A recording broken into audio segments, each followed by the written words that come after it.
Hello YouTube, this is the Duke coming at you with another amazing old school bike build video. And tonight's, did you hear that? Oh, it's Kitty. Tonight's featured video is going to be about BMX grips. Yes folks, I'm running out of material to cover. So we're really starting to scrape the bottom of the barrel here. Until the Duke gets a new bike for your viewing pleasure, we're stuck with the same old boring 32 bikes I've been covering for the past 6 months. Yes, some have changed, some have left, some have come in. The rotation is slow. Consumerism in America for the month of December 2025 is not what it was last year, guys. Last year around this time, bikes were selling. People were calling me up for parts. There was a beehive of activity in the economy. And I'm not going to blame it on any particular political variations in the economy or anything that's changed in the White House. Because in a way, things are better. Prices are coming down on certain things, but in many things, prices are higher than they've ever been before. And YouTube is a great way for me to talk to you guys about economics in America, basic economics 101. So,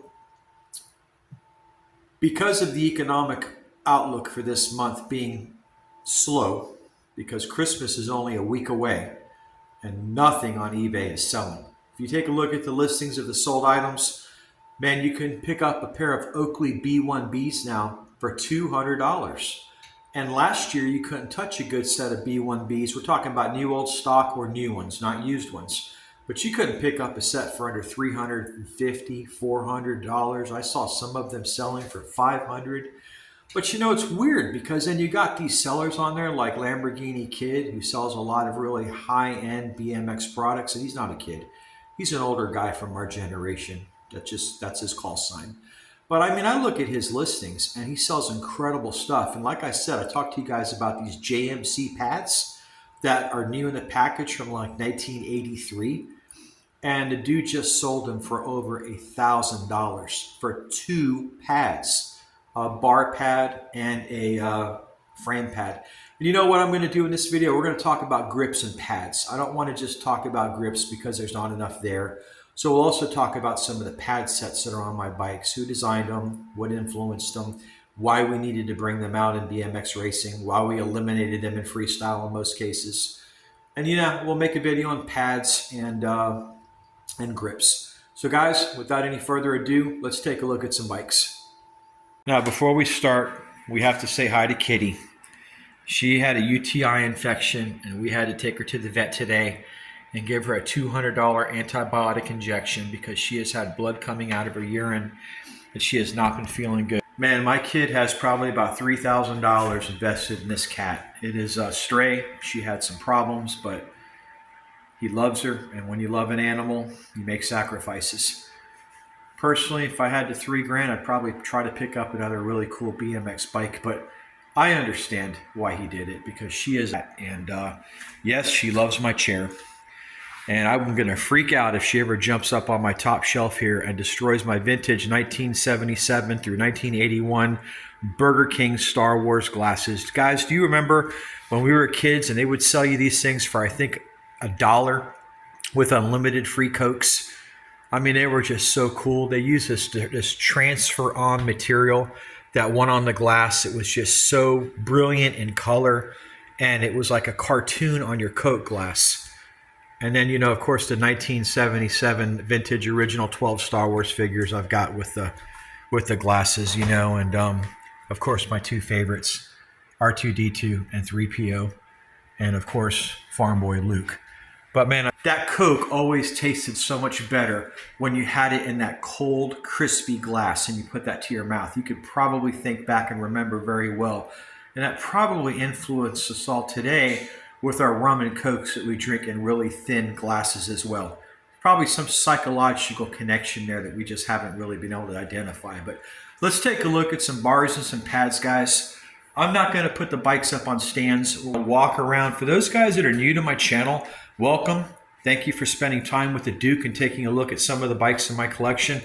I'll go over them real quick as we show the pads and videos, but I'm not going to, the pads and and grips, but I'm not going to get into detail on each of these bikes. For your viewing pleasure, if you want to see a detailed deep dive into each of these brands with a lot of history on the bikes and a lot of technical detail on the welding techniques, the type of 4130 mild steel or cold form rolled steel that were used on these frames, or whatever types of aluminum might have been used, as with SE bikes and PK Ripper. Guys, all you have to do is tune into my channel, and I break all of these bikes down to you in succinct detail, and I give you guys a really good synopsis of what went into the background of these bikes, the engineers behind them, and yes, most of these guys were dads making bikes for their kids who happen to work in the top fuel or aerospace industries. Out of 10 of these bikes, I think 8 of these people were engineers that came from these backgrounds, and you could see all that in my videos later.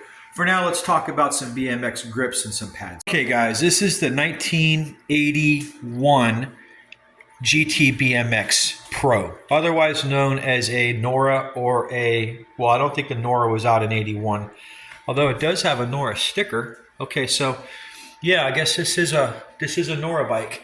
So they called it the Pro, they called it the Nora, they called it the Wings Logo Edition, the Santa Ana, whatever you want to call it. You guys have seen this bike in my previous videos, and let's see what she's got on her, because these are all original non-repop grips.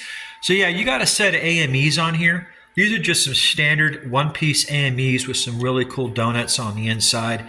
They're in pretty good condition. I like AMEs because GT had a good relationship with AME, and they feel really good. They fit these GT Pro bars nicely. Now let's talk about these pads. These are a set of GT pads made by Flight. Flight has always made pads for GT and for a lot of the top manufacturers. And you got the standard 3 here, of course, of the top bar, handlebar pad, the frame bar pad, and the stem pad. And for this bike, just for your viewing pleasure, we got an OG tough neck product on this GT. So I really like AME grips. I find them very relaxing and very fun. Okay, on this 83 Santa Ana, we have a set of Oakleys. And if you look closely, they say Oakley grip system. I'm not sure exactly what brand these are here. They're 2-piece grip. They've got a honeycomb waffle exterior that goes onto the actual base grip itself. And then the end of them have these little Oakley plugs if you look real closely. And again, a set of Flight pads, which complement the GT old school bikes very nicely, especially with the Wings logo Santa Ana design. As you can see right there in my banner, GT BMX Santa Ana, California, which was the birthplace of GT. Most of us guys all know that if we know anything about GT. Okay, over here we have another set of AMEs, and I believe these are called the Unitrons. They're a really nice grip, a nice old school grip. I will show you what the other model is. These are not the large bubble font AMEs, they are the smaller. But let me show you guys really quick. Let's scoot over here to my old CYC Stormer. And these are the AME bubble fonts from 1981. Those are OG grips. I cleaned them up the best I could. I didn't want to go too aggressive on the degreaser because being this old, they are very easy to destroy. Okay, so remember guys, whenever you're cleaning BMX grips, I have found in my experiences, and I'm not saying this is the only way, but I have found the best way is just with really hot soapy water, Dawn dishwashing detergent, any kind of degreaser that you guys can find in the auto parts store that's safe to use on rubber products, on tires, on vinyl. Green works really nice as well. Really a lot of the old school degreasers you could use on rubber products and it will not destroy them or degrade them. Again, you have to be really careful not to go too aggressive, not to use an abrasive, never hit them with sandpaper. Okay, so let's take a look, guys. This is my 1983 Norco Spitfire, and this is a Haro Torquer design frame. This is an old set of anodized red bars here, tough bars that are on this bike, and a Torquer stem. And this actually has clear AMEs. And what I like about the clear grips is that you can see the material through the grip. You see the really nice, pretty handlebar. And I like them. I mean, I don't put them on a lot of my bikes, but because I want to show the pretty handlebars, I don't want to hide the shine of the anodized aluminum. I really like the way anodized aluminum looks. It's one of my favorite materials. And of course, I wanted them to show through the grips as well. And on this one, we have a typical vinyl V-bar pad. I don't know who manufactured it, but it says Spitfire, and it's made for this Norco bike. This is a very rare X20 twin tube. Most of the Spitfires are single top tube bikes, like with the GTs.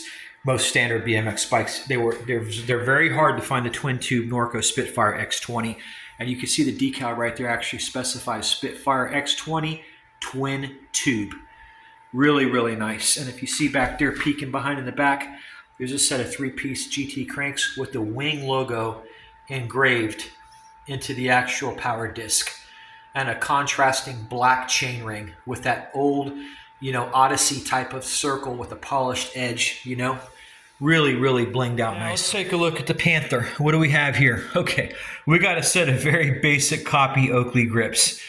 I don't know where I picked these up, but they're pretty basic Bucci grips. I'm not going to say that they're on the level of these, because we all know what these are, okay? Look at that, okay?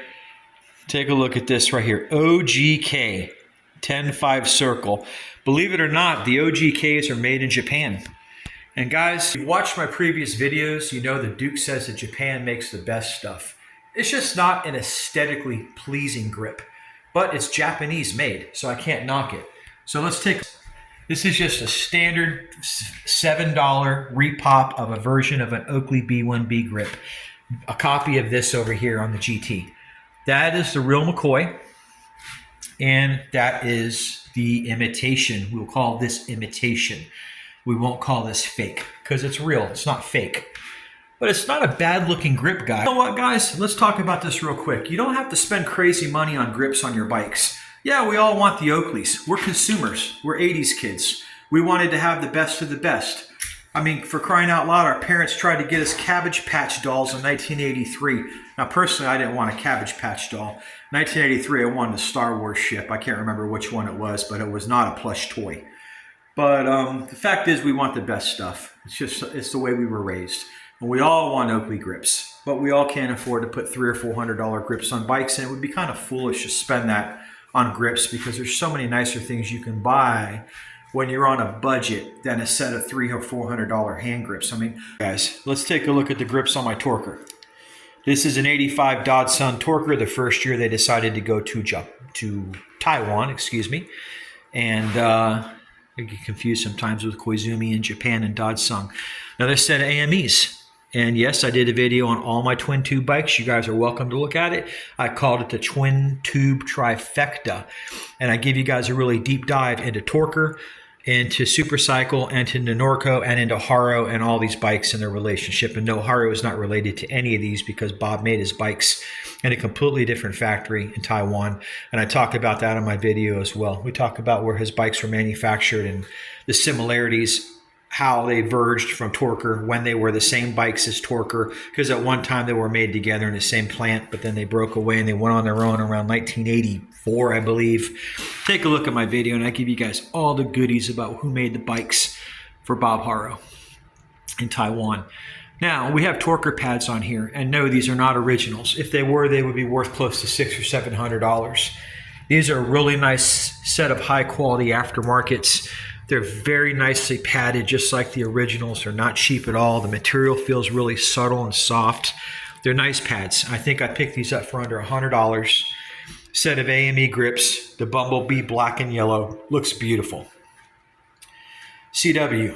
Let's see what we have on this nice I did a video on this one as well, on Custom Works, and this is another set of AMEs. Guys, I put a lot of AMEs on my bikes because they're economically practical, they work good, and they look terrific. And yes, these are a set of original CW pads. I know that because they're made by Flight, and I bought these pads on eBay, and they cost me close to $300, and they were new old stock. And I even saved the bag they came in, so if this bike ever sells, you are going to be the owner of a nice set of pads with a bag as well. No, they're not 1,000 like Lamborghini kids pads just sold for a JMC. Man, them Jim Milton products are really in demand, guys. $1,000 for a set of his pads. I still can't believe it. When I realized the kind of level of BMX royalty that some of you guys are into and the levels that you guys take it to, man, I'm floored. I don't even take it to that level. I mean, I'm not saying for you guys. I know that you guys out there have tons of money. There's people who watch my videos who $900 is like 90 cents. You know, it isn't really a big deal. It's just money that you have to spend because you can't spend your interest. You have so much of it. I'm not one of those guys, okay? I have to pinch every penny. I get some feedback sometimes from people criticizing me saying, okay, Duke, we realize that you're rich. You've got all these rich bikes. Guys, I am not rich. The only reason I've got all these bikes in this collection is because I chose to put my money into something that I can enjoy, that I can invest in, and I can look back on it. I made a lot of sacrifices, guys. I don't go to Starbucks and drop $5 every day on a cup of coffee. I don't go to Outback Steakhouse and buy a tough, overcooked $6 piece of meat for $35. I don't go to malls every day and blow crazy money, man. I buy my shirts at Walmart. I like to get stuff secondhand if it's in good condition at Goodwill. If I'm going name brand, yeah, I'll go to clearance stores to sell it. But I always try to stretch my money, and I try to put my money to things that will give me a return on my investment that will appreciate in time, not end up devaluating like a lead balloon where I put thousands of dollars into something and 5 years later I got nothing except a thrift store item or something going into the landfill. I have a different mindset where I try to buy things that I can make sure enjoy and at the same time are going to appreciate. So this is just... Okay guys, let's take a look at these two Hutch Trick Stars. These are the pride of my fleet, and I've done several videos on these two bikes that you all are welcome to watch. I've got the 84 American bike made in Porsche white, and I've got the Woody Itzen pink bike made in Japan at the Koizumi factory. I've done extensive deep dives into both of these bikes with a lot of technical analysis, welding techniques, finishing techniques, all the design intentions that went into this bike with Woody and with Hutch Freestyle. So we're not getting into any of that. We're talking about these grips. And let's pull back this donut. Oh yeah, got a nice bubble font AME original waffle grip. It's called a waffle grip because it looks like a waffle. All right, and they're in really good condition. And then over here we've got another AME, but this is a different pattern. And guys, I do not know what this is called.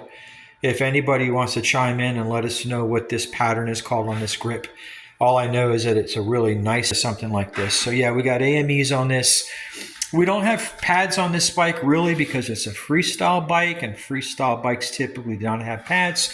But this Woody Itzen pink Trick Star does bring an original Hutch pad that is OG, and I threw this Flight Repro pad on this Trick Star just because it's got stars on it and it looks really nice, and I wanted something to protect the frame from being damaged because these both have original finishes and I did not want them to get dinged up. Do I have anything up here to show you guys? No, I just got the old MCS 20-inch that I'm working on, the Magnum 24. I do not have any grips up here, unfortunately. I've installed them all on my bikes, and yes, I do have a couple pads. Let's take a look what we have here. Okay, we got an old school rad pad. You guys know what that is. And I don't remember which one of my bikes this product came on, but yeah, that's an old school rad pad. And then I got this old gooseneck pad that I think came off a Huffy Pro Thunder Z2, if I remember correctly. Very small Ashtabula stem would have won on this. I'll show you guys the kind of stem that this goes on because most bikes had a beefy stem that this would not fit. This is a 70s era stem pad. Back when we used what was called, and we didn't even call it a stem, we called it a gooseneck. It was like, what kind of gooseneck do you have on your bike? Well, we all had Ashtabula goosenecks, Schwinn goosenecks. I mean, there were only so many brands of goosenecks, you know? Here's my orange crate. I do have one brand new in the box if you're interested, a coal crate, black one. This is my orange crate. And she does not bring any pads. And as far as grips go, I'm pretty sure this is going to be a Schwinn grip. Yeah, Schwinn approved, Schwinn grip on the orange crate. What I like about this bike is that amazing metallic seat on there. Look at all that flake, guys, that they put in that Schwinn seat. The new repops that they make of this bike that you can buy for like $500 or $600 are nothing like these 1998 versions. These are Taiwanese manufactured, not Chinese. They put very, very good powder on the frames. Look at the sprocket, man. Look how that nuclear sprocket still holds up. All that chrome on this bike, the bright work, is over 20 years old.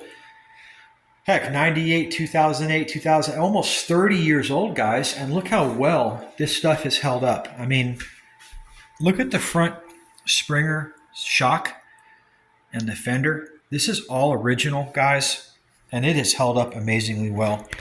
A new bike will not hold up like this. I promise you, the new releases from China, even if you keep in a climate-controlled house after 3 or 4 years, all that chrome is going to be peppered. The head tube bearings grind. The finishes of all the materials, from the sprockets to the cranks to the pedals to the fenders, none of it is manufactured to the level that this bike was still under the tutelage of Schwinn. They still had input on this. It wasn't owned by Pacific or whoever owns them now. And the standards were just much higher. And that is a gooseneck. Remember I was talking about that pad earlier? Well, that pad would have gone on this kind of a configuration. That's a gooseneck pad. Now, of course, this is too big for this pad, but I'll show you what this actual pad went on. Let's take a look at the next set of bikes I've got on my two Stormers. And guess what, guys? Once again, AMEs. So we've got a set of red AMEs on here and the bubble font AME Unitrons on the 77, which are really nice grips to have, okay? And this one has an SE pad, and this one has a set of flight repops that I put on her. Nothing too special about them, but, you know, nice grips. Now we're getting into my Mongooses. I don't really know what this is. This is a grip that just happened to come on this bike when I purchased it. They're not original Mongoose grips. This is just a generic checker pad I put on there in blue because I had a pad laying around. Nothing really remarkable about the pad set and grips on this bike. The blinged out bike that I did, the 85 Mongoose Loop Tail Expert that I've got right here that I did a video on, she's a really, really mean scene, man. This is a nice bike. This also has the old school AMEs. A lot of AMEs on my bikes, guys. Mongoose always made their own grips. This is another set of Mongoose grips made in the United States, okay? And they say made in the USA on them, that's how you know. And these are a set of original Mongoose pads. And yeah, I need to snap that little booger back in there. She's got the snap on the pad, but she just doesn't want to catch. I got to spend some time on that. These are Mongoose pads on this bike, and yes, they are original Mongoose pads on this 1979 Mongoose Motomag. Here's my 1979 Team Mongoose Super Goose. They're the same bike, except one's chrome and one's nickel. This is a nickel Super Goose. They didn't all come with chrome. Some of them came with polished nickel. This is one that was really polished up nicely. And she's got a set of Mongoose grips. And you see how they say made in the USA? Oop, let me see if I can pick that up. Sorry, guys, but my equipment is not professional grade. Come on, girl. Pick it up. Try from a different angle. Now, I don't know how that's going to show on camera, guys, but they say made in the, there you go, made in USA Mongoose. And that is a set of Mongoose repop pads. And the way you can tell is how skinny that is in there. That's not a real Mongoose pad like this one is. That's a real Mongoose pad. That's one of these repop pads, okay? Okay, guys, here's another Mongoose. This is a 1981 Team Mongoose. These all have T-stamp crank hangers and flattened chainstays. So they're all team bikes. This also has a set of AMEs on it, and these are Unitrons. Okay, really, really nice grips. I like them a lot because you get two colors. You get a contrast, which gives a little bit of interest to the grip. And plus, they feel really good on your hands. And yes, these are Mongoose pads, okay? And here is a 1980 Team Mongoose. And guess what, guys? Another set of AME grips and a set of Mongoose pads in gold. And yeah, these are really nice pads too. Man, look how thick that padding is. Now, I was telling you guys earlier about the gooseneck pad, where the gooseneck pad would go. So let's go get this girl. Let's take a look at the gooseneck pad, because here is a 1979 Mongoose Moto Mag with an Ashtabula box bars. We used to call the queen box bars because they were smaller than the full size. Box bars came in two sizes, this size and the really large ones, and an Ashtabula stem. And the Ashtabula stem is actually right there, and that is what a gooseneck pad looked like, guys. That's a Mongoose gooseneck pad. That's the same as one of these, but a lot more interesting, okay? We'll put her back over here. So that takes us all the way to the Mini Goose. And I don't remember what this girl came with. This is an old bike. What kind of grips are these, man? If anybody can chime in and let us know. I do not know, guys, for the life of me, what the heck kind of grips these are. I just can't tell. Okay, here we go. Co-Union CB3203 patent pending. Guys, I've never heard of a Co-Union grip before. So once again, any grip experts out of there, please educate us. Let us know what they are. Now, Schwinn Predators always came with the same grips. They got these mushroom type grips on their bikes. These are both Nighthawks. One is in smoked chrome, and I love it because it's just a beautiful effect. They put a transparent black paint over the chrome on that model. And these are giant made frames. I say in my videos, this is a very, very high quality frame. It's all 4130 chromoly, TIG welded, very nice oval, floval is what they call that bottom tube, or bi-oval. There's two of them. They flare out at the ends. Instead of using a gusset, this was a more streamlined way of reinforcing the head and not have to put a gusset plate in there like a lot of the old school bikes did. This is when gussets started getting phased out. Gussets were very common on the old Mongooses. Okay, they were very common on the Fujis. They were very common on the Cook brother bikes. You know, you didn't see them on the GTs, thank God, because GTs were just so clean. Gary Turner did not throw gussets on his bikes. That's the reason why they just look so good, because they don't have all that busyness going on. They're just, remember guys, architectural phrase that less is more. I think Louis Kahn coined that phrase. And what it basically means is there's a balance between bougie and nice. Buddy. Hey, calm down. Good boy. Let me see your tail wag. Look at that. You even got Kitty upset. Kitty, what's he doing, huh? What's he doing? Kitty's looking at him saying, what the hell? What the hell are you bothering me in my sleep for? I was having such a good time. You got to make all that ruckus and wake me up. It's okay, Kitty. Go back to sleep. He's like, all right. I'm going to listen to what you said, Dad. Going back to sleep. All right, guys. These Predators come with mushroom grips and Schwinn Predator pads. I don't know who made them. I know they're beautiful. That's a foil pad with the Predator graphics on it in orange. That orange on black looks really nice. It's like a Halloween theme. That's just a flight pad. This is a genuine Predator pad made by Schwinn. This is another foil pad. That's what they call these. And it's got a foil stem pad as well. Nice foil pads. And we got a Norco here. No, excuse me. Okay, so this is the Fuji 750X. And she has on her another set of some kind of generic Oakley type of grip. They're old and hard. They've lost all their elasticity. They're pretty rigid. I'm just going to say these are some generic grips. And this is a Norco pad that doesn't even belong on this bike. But these are a set of old Rough Rider bars made by Brian's Inc. And I put them on there because, you know, I needed a set of bars and bar pads, and they're blue, and they match the theme of the bike, being that it's a blue bike. It works.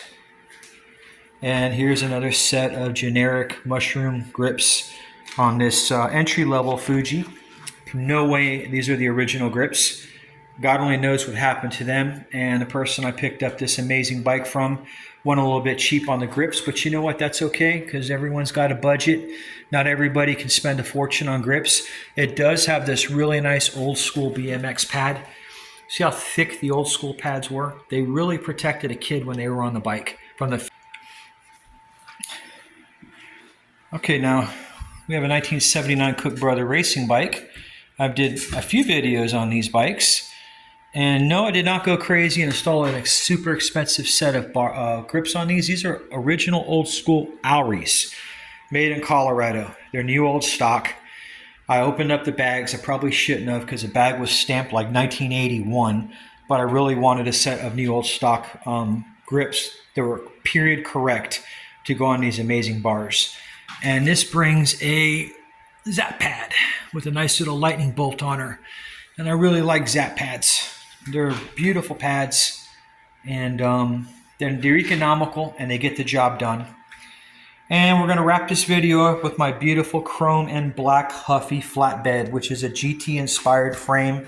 I love the back platform. It looks a lot like what they did with the Pro Performer. It's got a really thick bottom tube, really thin top tube. You know, this was the D-hoop. They had a few different versions of this bike. Those Huffy experts that are out there, you know more about this than I do. She came with a 48 spoke wheel, laced 3/1, I believe. Came with a typical 44 tooth front sprocket, 16 rear, 2.75 ratio conversion, very old school. Came with a set of dyno bars. I don't know what they're doing on here, but they work. And I'm sure these are going to be some really generic grips, being that this is a Huffy.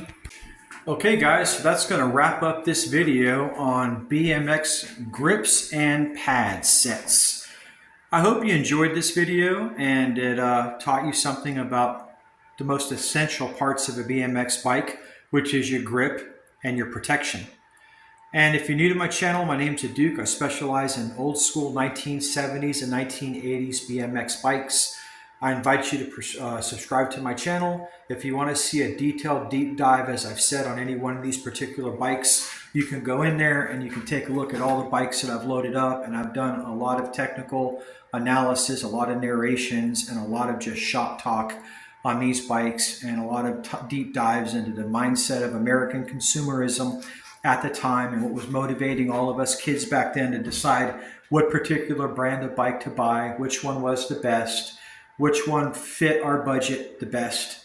Most of my viewers are the kids like me that grew up riding the Pro Thunder Z2 and graduated into the Mongoose. Some of you guys out there might have been lucky and been that kid with the Red Line Pro Line under your Christmas tree, a Kuwahara, a Gary Turner GT, you know, a CW, a Hutch Trickstar. That wasn't me. Of course, by the time the Trickstar came out, I was already getting the keys to a car. So lucky for me, I was able to jump into a 280ZX. And I paid for it, by the way, by working at Kmart, busting freight. Wasn't given to me. So that's going to wrap up this video. Thanks for your time. I appreciate it. And yeah, I guess that's it for now. Until next time, remember, guys, stay rad.